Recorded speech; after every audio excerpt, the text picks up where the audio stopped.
대상이라는 제목으로 같이 말씀 나눠보고자 합니다. 여러분은 혐오의 대상이 있나요? 네, 혐오는 싫어하고 미워하는 감정입니다. 보기만 해도 싫고 가까이 하는 건 더 싫은 대상이 있다는 것은 사람을 참 힘들게 만듭니다. 저에게도 그런 대상이 있는데요. 저에게 혐오의 대상은 바로 벌레입니다. 물론 대부분의 여성분들도 벌레를 싫어하겠지만 저는 싫어하는 것을 좀 넘어서 굉장히 끔찍하게 생각을 하죠. 그래서 정말 심할 때는 제 이게 입으로 이렇게 벌레의 이름을 말하는 것도 굉장히 꺼려 했고요. 그리고 벌레의 그림만 봐도 막 온몸에 소름이 돋았어요. 지금은 그나마 조금 나아졌긴 했는데 이렇게 벌레를 무서워하다 보니 살면서 불편한 점들, 안 좋은 점들이 참 많았습니다. 그중에서 제일 아쉬운 점은요, 자연을 편안하게 누리지 못한다는 거죠. 저는 원래 산을 굉장히 좋아합니다. 이렇게 등산도 좋고 산림용 하는 것도 좋아하고 나무도 좋아하고 꽃도 좋아해요. 나무 밑에 편히 앉아서 이렇게 쉬거나 아니면 누워서 낮잠 자는 게 저의 로망이에요. 그런데 그렇게 할 수가 없습니다. 저에겐 나무 아래가 편한 장소가 아니기 때문이에요. 그 예쁜 나무에, 그 예쁜 꽃에 제가 싫어하는, 혐오하는 벌레가 있기 때문입니다. 그래서 꽃 구경을 가도, 단풍 구경을 가도 그 아름다운 모습들을 보면서도 마음이 편하지가 않아요. 계속 긴장을 하면서 다녀야 돼요. 나무 아래 걸어갈 때는 특히 언제 벌레가 나타날지 모르기 때문에 막 온몸이 바짝 이렇게 힘을 주고 긴장하고 다니기 때문에 너무 피곤해져요. 좋아하는 마음보다는 혐오하는 마음이 더 커서 좋아함도 제대로 누릴 수 없는 답답함. 아시는 분들은 아시겠죠? 모르시면 정말 감사한 일이라고 생각하시기 바랍니다. 아무리 좋아하는 것이어도 그 안에 내가 혐오하는 것이 존재한다면 그 좋아하는 것조차도 꺼리게 됩니다.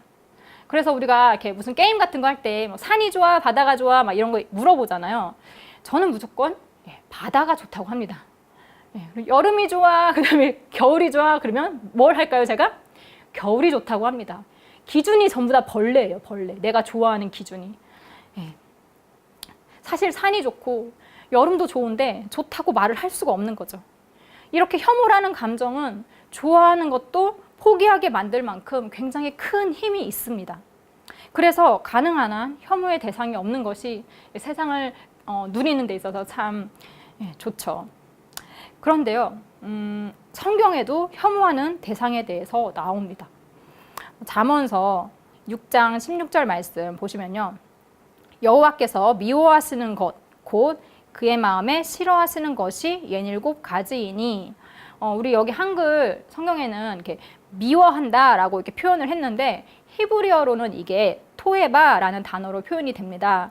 그래서 이 단어는 혐오스럽고 가증스러움을 나타낼 때 사용하는 단어예요. 그래서 다른 성경 구절에서 이 단어를 보면요, 부정한 음식을 가리킬 때 그 부정한이라는 의미로 쓰이고요, 아니면 우상을 가리킬 때 가증스러운 것이라는 표현으로 쓰여요. 그리고 자녀들을 우상에게 제물로 드리는 행위에 대해서도 가증스러운 행위라는 단어로 이 토에바라는 단어를 사용을 합니다.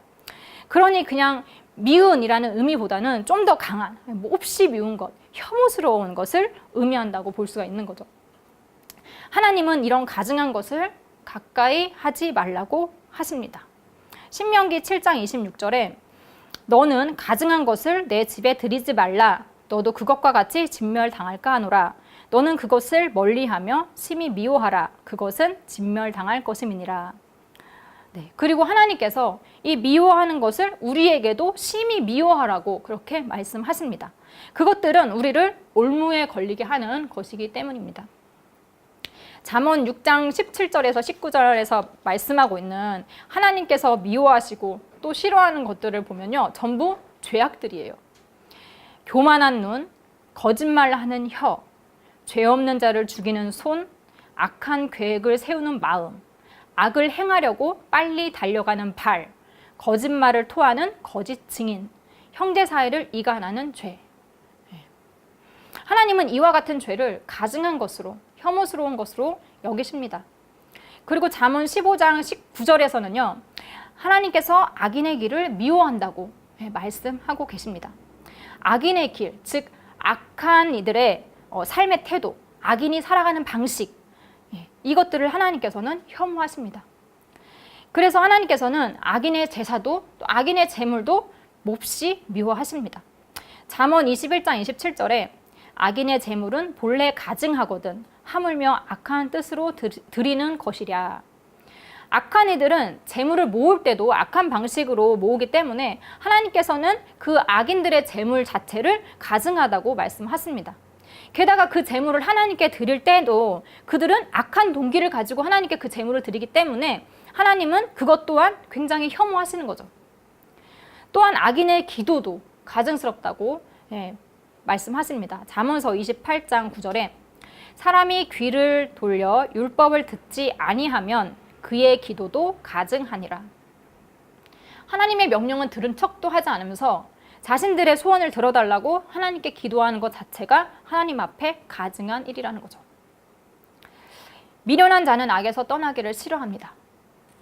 그들은 악을 추구하며 살기 때문에 계속해서 악을 행합니다. 악을 찾아서 악을 쫓다 보면 그들은 당연히 악인이 될 수밖에 없습니다. 반대로 의를 추구하는 자는 의인이 되겠죠. 그래서 이 둘은 절대 공존할 수가 없어요.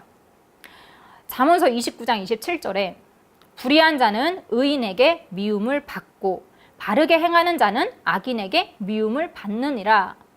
그러니까 서로가 혐오의 대상이 되는 거죠. 의인은 악한 행동, 악한 말, 악한 마음, 이런 하나님 앞에 악한 것들을 전부 혐오하게 됩니다. 그리고 그것이 하나님께서 원하시는 것이죠. 우리 또한 악을 행치 않기 위해서는 악을 혐오해야 합니다.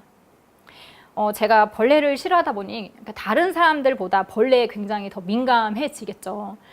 저희 어머니가 제가 벌레를 보고 막 기겁을 할 때마다 저한테 항상 하시는 말씀이 있어요.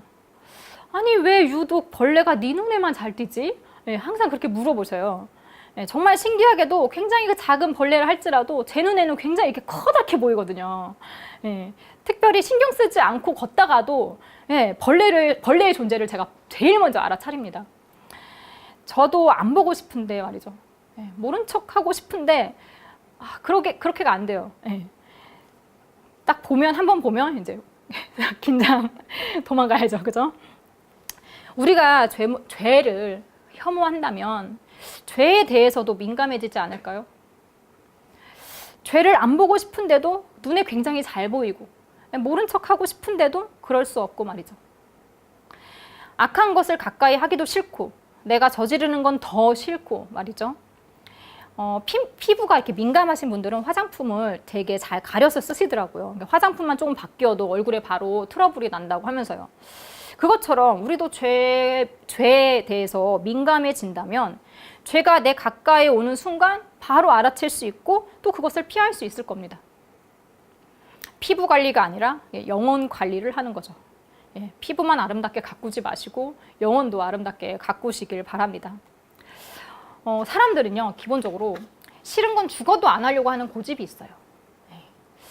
어린이들 보잖아요. 어린이들 보면은 먹기 싫은 음식은 아무리 달래고 아무리 혼내도 절대 안 먹습니다.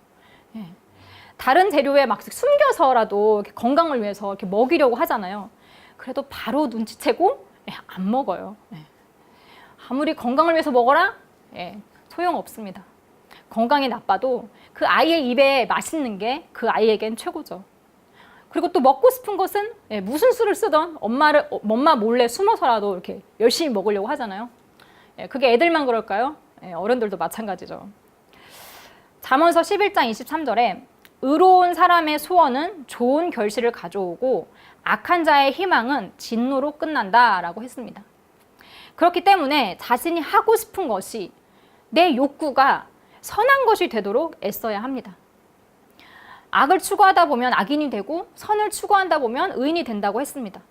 우리의 욕구가 의인이 되는 것이라면 우리는 악을, 죄를 혐오하게 될 것입니다.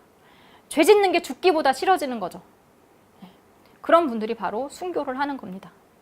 하나님 앞에 죄인이 되느니 차라리 죽음을 선택하는 것이죠.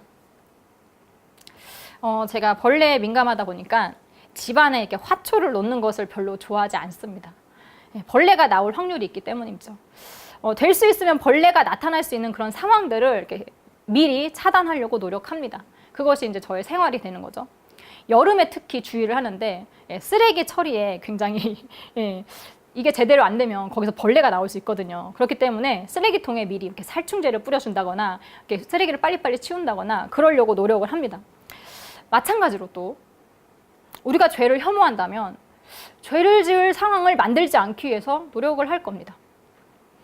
죄 지을 확률이 높은 상황은 미리미리 피하겠죠. 예를 들어서 죄를 짓기 쉬운 장소들이 있잖아요. 그런 장소는 안 가려고 할 겁니다. 그리고 내 머릿속에 나쁜 생각이 들어온다. 그럼 막 바로바로 하나님 앞에 회개를 하겠죠.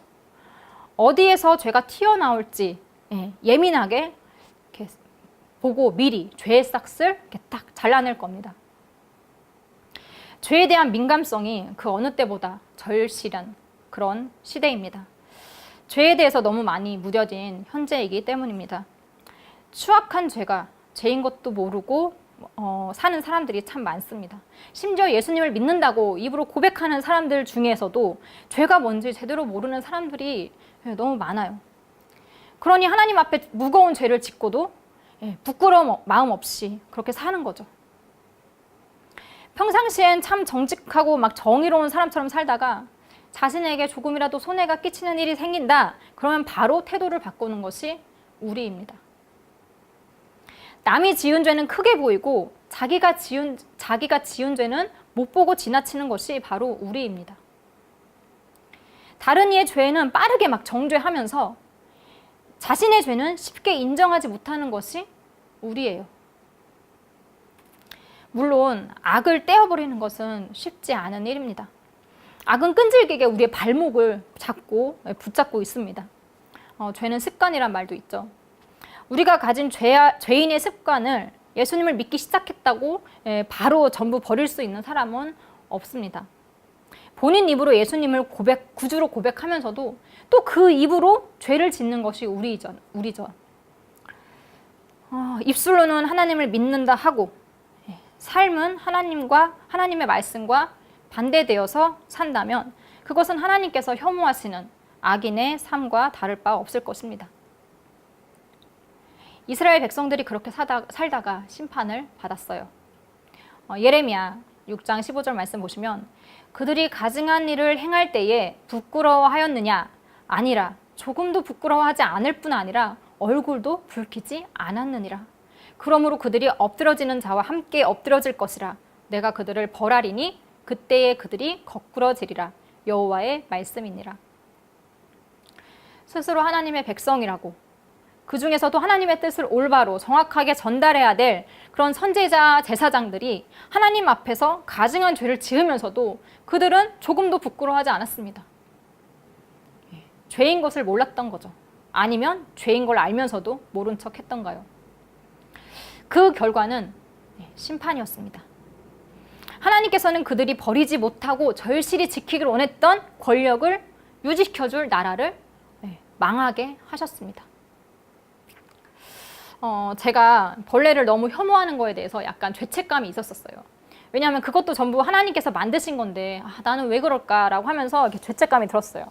그러다 이제 성경 말씀을 보면서 이렇게 위로를 받은 게 있는데 레위기 11장 23절에 이런 말씀이 있더라고요. 오직 날개가 있고 기어다니는 곤충은 다 너희가 혐오할 것이니라. 그러니까 제가 벌레를 싫어하는 게 당연한 거였던 거예요. 그죠? 그래서 마음이 굉장히 편안하게 이제 벌레를 정말 이렇게 그냥 싫어하고 있는데 마찬가지로 하나님의 형상대로 지어진 우리는 악을 혐오하는 것이 자연스러운 것입니다. 그런데 우리가 죄인이 되면서 악에 대한 혐오의 마음이 점점 옅어졌어요. 하나님을 아는 것이, 하나님을 섬기는 것이 자연 현상처럼 굉장히 당연한 것인데 우리는 그 자연에 역행하면서 헛된 것만 바라고 헛된 것을 섬기며 하나님 앞에 가증한 일을 행하고 있습니다. 모든 자연은 자연의 법칙대로 생존하고 있는데 지금 사람들만 자연 법칙에 어긋나는 삶을 살고 있는 거죠. 여러분은 죄악을 혐오하고 계신가요? 아니면 선함, 의로움을 혐오하고 계신가요? 저는 죄에 대해서 하나님이 얼마나 혐오하실까라고 그것을 이해하기 위해서 그 죄를 벌레에 대입합니다. 그럼 바로 이해가 돼요. 네. 물론 이렇게 조금이겠죠. 이 하나님의 심정에 조금이겠죠. 여러분도 여러분이 혐오하시는 것을 죄에 대입해 보시기 바랍니다. 소름 끼치죠. 하나님은 그것보다 훨씬 더 우리가 쉽게 짓고 있는 죄들을 미워하고 싫어하십니다. 그러면 죄인 줄 알면서 죄 짓는 게 전처럼 편하지만은 않겠죠. 우리 모두 죄에 민감해서 바로바로 죄를 쳐낼 수 있는 하나님의 진정한 자녀들이 되시기를 소망합니다. 마치겠습니다.